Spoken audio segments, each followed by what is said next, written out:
So I had another poem that I wanted to share that I'd written for one of my absolute favorite humans on the planet, Jess.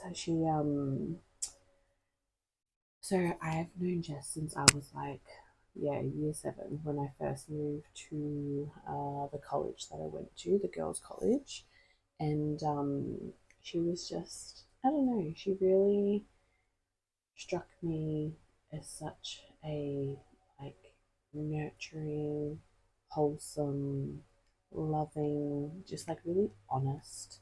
I don't know.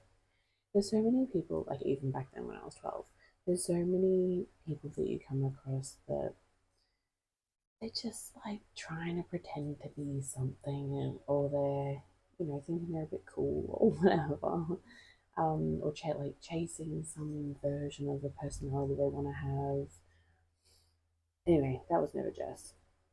Jess was always completely herself, and when she cared about you as a friend, she really deeply cared, and she's so attentive, and she put so much effort into her friends and her family and her loved ones, and she was just like so special to me, all the way through since I met her. Anyway, and then yeah, like as we got older and like lives get busy, but she'd always put in like she's one of those friends, like you don't have to see them all the time, but as soon as you catch up, you just pick right back up. Like no time's passed, there's no change in energy or dynamic or anything like that. Like it was just always this like deep, deep care for one another.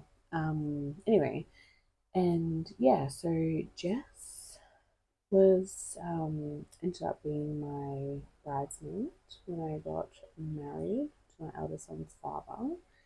And I don't know, you'd have to ask her, but I probably was a bit of a difficult bride because I'm very particular with what I want and how I see things. And yeah, I don't know. She just like rolls, not just that situation, but like every situation. She just rolls with it, and somehow she pulls it together, and she's amazing.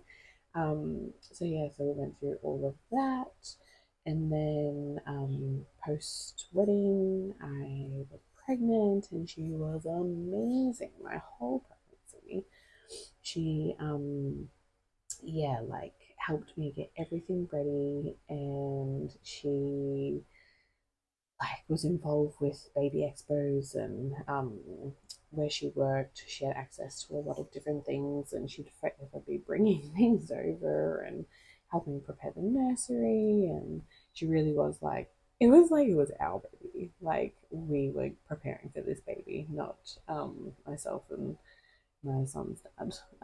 Anyway, and then I can't remember exactly how and why it panned out, but in the end, she was my birthing partner. I would have texted her or called her when I was going into labor.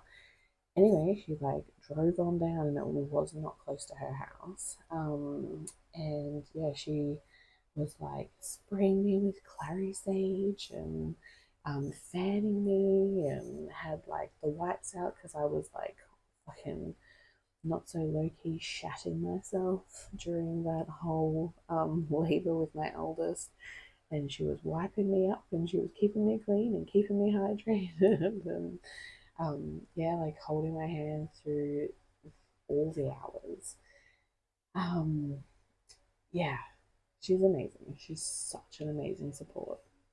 And then post my son being born, she was so supportive through that like weird transition period, um, where like yeah everything wasn't quite right, and I ended up going through all the tests and getting the diagnosis for the breast cancer, and then going through the tests again with the hospital, and yeah, and then she was my absolute rock, like absolute rock throughout all of that.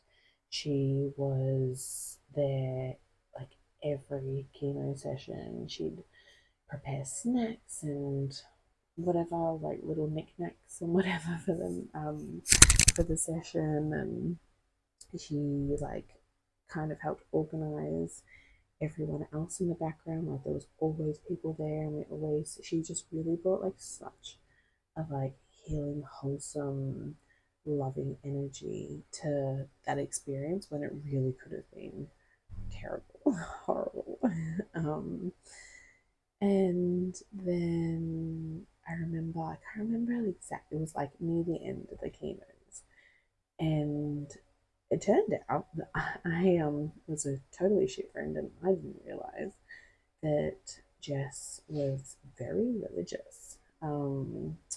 And I'm not entirely sure on the process of how it works, but she had been accepted or invited to go do her missionary work overseas, and she'd gotten her letter and she was shipping out. And I just think, like, I'm not religious. I'm like universal. I believe in the universe and I believe in divine intervention, and I believe in like karma of being a good person and all these things. But I don't necessarily believe in like one isolated God. But you know, each to their own. Everyone has a belief system. Anyway, so yeah, like obviously I want to be super supportive of her, and you know, the way that it panned out, she was there, 100% there, present, involved. Um, Probably put a shit ton of stuff in her own life aside to be there for me, um, which I just appreciate more than I could ever explain to her or show her. Anyway, such an emotional day. So annoying. Anyway,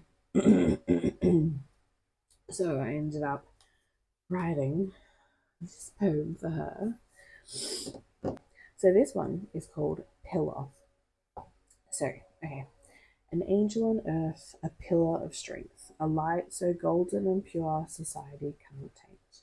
Your strength to hold me together in a time of turmoil when every cell of my essence was shattered is a blessing I'll never take for granted.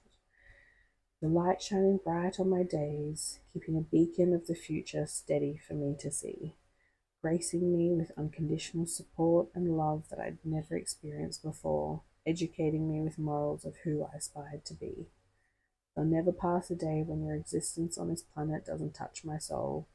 To know you, to love you, to witness your purity is a lesson that has enriched me to become a whole.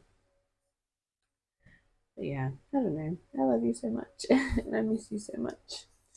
And since moving all those years ago now, moving states, I just miss you so much. And I tell you all the time. So I know you know.